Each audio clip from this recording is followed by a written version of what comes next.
কখনো কি ভেবে দেখেছেন ব্যাঙ সাপ খেতে পারে?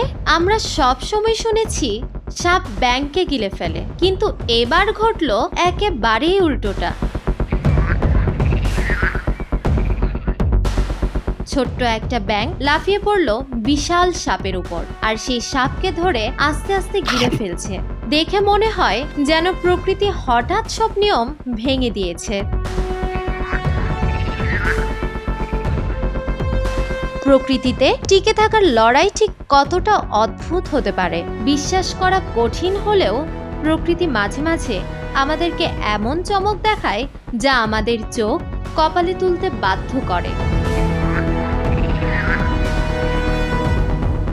বিশ্বাস করেন বা না করেন, এই দৃশ্য একেবারেই সত্যি ঘটনা। প্রকৃতির এই আজব খেলায় কে শিকার আর কে শিকারী তা বোঝাই যে বড় মুশকিল ব্যাপার।